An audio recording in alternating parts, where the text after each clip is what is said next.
ಇರುವುದು ನಮ್ಮ ಡಿಸ್ಟಿಕ್ನಲ್ಲಿ ನಾವು ಎಷ್ಟು ಪ್ರಯತ್ನ ಮಾಡಿದ್ರೂ ಮೊದಲನೇ ಸ್ಥಾನ ಎರಡನೇ ಸ್ಥಾನಕ್ಕಿನ್ನ ಬಂದಿಲ್ಲ. ಇಷ್ಟು ನಾವು ಕೆಲಸ ತಾವು ಎಲ್ಲ ಸಹಕಾರ ಕೊಟ್ಟು ಮಾಡ್ತಾ ಇರೋದ್ರಿಂದ ಇನ್ನು ನಾವು ಸ್ವಲ್ಪ ಹಿಂದನೇ ಇದ್ದೀವಿ. ಪ್ರಯತ್ನ ಮಾಡಿ ಮುಂದೆ ಬರ್ತಾ ಇದ್ದೀವಿ ತಮ್ಮೆಲ್ಲ ಸಹಕಾರದಿಂದ. ಒತ್ತಡ ಬೇಡ ಅಂತ 8ನೇ ತಾರೀಕು ತಾನೇ ಐತೆ ಈಗ ನಮ್ಮವ್ರು ಸಂಡೇ ಅನ್ನೋದಿಲ್ಲ, ಮುಂಜಾನೆ ಅನ್ನೋದಿಲ್ಲ, ಸಾಯಂಕಾಲ 6 ಗಂಟೆ 7 ಗಂಟೆ ಆದ್ರೂ ಕೂಡ ಫೀಲ್ಡಿಂಗ್ ಇರ್ತಾರೆ. ಒತ್ತಡ ಬೇಡ. ಕೆಲವೊಂದು ಬಿಎಗಳು ಏನು ಮಾಡ್ತಾರೆ, ಏನಿನ್ನ ಸಸ್ಪೆಂಡ್ ಮಾಡಿಸ್ತೀನಿ ನೋಡಿ, DC ಹೇಳ್ತೀನಿ ನೋಡಿ, AC ಹೇಳ್ತೀನಿ, ತಹಸೀಲ್ದಾರ್ಗೆ ಹೇಳ್ತೀನಿ. ಅದು ಬೇಡ. 5 ಗಂಟೆ ಹಾರ್ಟ್ ಅಟ್ಯಾಕ್ ಆಗಿ ಸತ್ತೋಗ್ಬಿಟ್ರೆ ಎಷ್ಟೋ ಮಂದಿ ಸತ್ತೋಗ್ಯಾರ. ಆದ್ಮೇಲೆ ಫಾಸ್ಟ್ ಆಗಿ ಹೋಗಕ್ಕೆ ಡ್ಯೂಟಿಗೆ ಅಟೆಂಡ್ ಆಗಿ ಖುಷಿಯಿಂದ ಮಾಡ್ತಾರ. ಖುಷಿಯಿಂದ ಮಾಡಿ ಖುಷಿಯಿಂದ ಕೆಲಸ ತಗಲಿ, ಪರವಾಗಿಲ್ಲ, ಏನಿಲ್ಲ. ಈಗ ನೀವ್ ಹೆಂಗಾದ್ರೆ ಹಂಗೆ ಯಾರಿಗೆ ಒತ್ತಡ ಮಾಡಲ್ಲ. ಏನಂತಂದ್ರೆ ಕೆಲಸ ಇರ್ತದೆ, ಅವ್ರವ್ರ ಕರ್ತವ್ಯ ಇದೆ, ಮಾಡಬೇಕು. ಅವ್ರಿಗೆ ಏನು ಸಹಕಾರ ಕೊಡ್ಬೇಕು ಕೊಡ್ತೀವಿ. ಯಾರು ಅಂಜೋದು ಬೇಡ, ಯಾರು ಹಂಚ್ಕೊಂಡು ಕೆಲಸ ಮಾಡೋದು ಬೇಡ. ನಮ್ಮ ಸಹಕಾರ ಇದೆ, ತಾವೆಲ್ಲರೂ ಸಪೋರ್ಟ್ ಮಾಡ್ತಾ ಇದ್ದೀರಿ. ಮಾಡಿ ನಿಮ್ಗೆ ತಾಲೂಕು ಆಡಳಿತದಿಂದ ಏನು ಸಹಕಾರ ಬೇಕು, ಏನು ಸಪೋರ್ಟ್ ಬೇಕು ನಾವು ಕೊಡ್ತೀವಿ. ಬಟ್ ನಿಮ್ಗೆ ಒತ್ತಡ ಹಾಕಲ್ಲ. ಒತ್ತಡದಿಂದ ಕೆಲಸ ಇಲ್ಲ. ಸಮಯ ತಕ್ಕಂತೆ ಈಗ ಕೆಲವು BLO 100% ರೀಚ್ ಆಗ್ಲಿಕ್ಕೆ ಬಂದಿದ್ದಾರೆ. ಇನ್ನ ಕೆಲವರು 50 ಆಗಿಲ್ಲ. ಯಾಕಾಗಿಲ್ಲ? ಅವ್ರ ಕಾರಣ ಅವರು ಮಾಡಿಲ್ಲ. ಒಂದ್ ಹೇಳ 1241 ಬೂತ್ ನೀವು ವೋಟರ್ಸ್ ಇದ್ರೆ ಒಬ್ಬ BLO ಕೊಟ್ರಿ, ಏನ್ ಮಾಡ್ಬೋದು? ಅದನ್ನ 2 ಮಾಡ್ಬೇಕಂತೇಳಿ ನಿಯಮ ಐತೆ.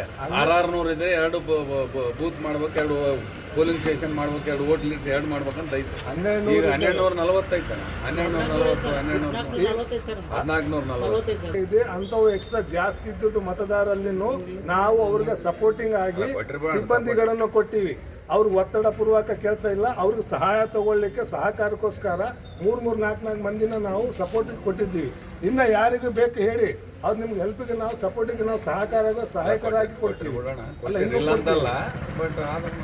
ಇಲ್ಲ, ತಾವು ಹೇಳ್ದಂಗ ಯಾರು ಒತ್ತಡ ಪ್ರೆಷರ್ ಆಗಿ ಕೆಲಸ ಮಾಡಕ್ಕೂ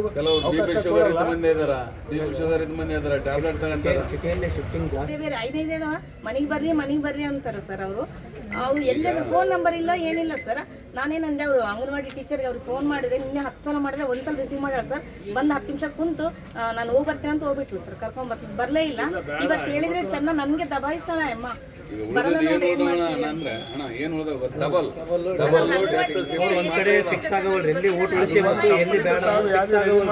ಅದೇ ಸಿಟಿಯಾಗ ಪ್ರಾಬ್ಲಮ್ ಆಗಿದೆ. ಸಮಯಕ್ಕೆ ತಕ್ಕಂತೆ ಯಾವ ಸಮಯ ನಿಮಗಿದೆ ಇಲ್ಲ. ನೀವು ನಾನು ಹೇಳ್ತೀನಲ್ಲ, ಕತ್ಲಾಗ್ಯದ 6 ಗಂಟೆ ಆಗಿದೆ ಅಂದ್ರೆ ಹೆಣ್ಮಕ್ಳಿಗೆ ನಾವು ತೊಂದರೆ ಕೊಡುವಂತ ಕೆಲಸ ಮಾಡಲ್ಲ. ವಿತಿನ್ ಟೈಮ್ನಾಗೆ ಡೇನಲ್ಲಿ ಹಗಲಿನಲ್ಲಿ ಕೆಲಸ ಇರ್ತದೆ, ಸ್ವಲ್ಪ ಮಾಡಿ.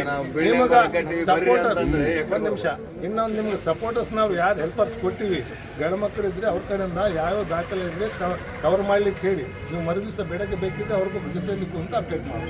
ಆಮೇಲೆ ಸಮಸ್ಯೆ ಆಗುತ್ತೆ, ಆದಷ್ಟು ಬೇಗ ಒಳಗಡೆ ಕರೆದ್ರೆ ಭಾಳ ಒಳ್ಳೇದು. 5-5:30 6 ಗಂಟೆ ಆಗುತ್ತೆ, 7 ಗಂಟೆ ಆಗ್ತದೆ. ಪ್ರತಿ ಸಲ ಮೀಟಿಂಗ್ ಅಂತೂ 3-4 ಗಂಟೆಗೆ ಕರೀ. ಸಪೋರ್ಟಿವ್ ಆಗಿ ಅಂತಿದ್ರೆ ಬೇರೆ ಡಿಪಾರ್ಟ್ಮೆಂಟ್ನವರು ಬರ್ತಾರೆ, ಅಂಗನವಾಡಿನವರೆಲ್ಲ ಸ್ವಲ್ಪ ಅವ್ರಿಗೆ ಕೊಡ್ತಾ ಇದ್ದಾರೆ. ಯಾರು ಕೊಡಲ್ಲ ಅವ್ರು ನಮಗೆ ನಿಮ್ಮಲ್ಲಿ ಯಾರು ಆಶಾ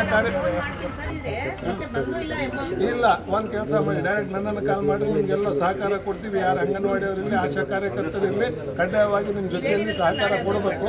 ಯಾರು ಮಾಡಲ್ಲ ನನಗೆ ಕಾಲ್ ಮಾಡಿ. ಅಲ್ಲಿ ಮೇಡಮ್ ಹೇಳ್ಬಂದು ಕುರುಡು ಟೌನ್ನಾಗೆಲ್ಲ BLOಗಳಿದ್ದಾರೆ. ಒಂದು 3 ದಿನ ಇಲ್ಲಿ ಪ್ರಾಬ್ಲಮ್ ಅಂತ ಟೌನ್ನಾಗ ಫೀಲ್ಡ್ ವರ್ಕ್ 2 ದಿನ ಇಲ್ಲೇ ಆಗ್ಬೇಕು. ಟೌನ್ ಹಾಲ್ ಆಗಲಿ, ನಾವು ಒಂದು ಯಾವುದನ್ನ ಫಂಕ್ಷನ್ ಹಾಲ್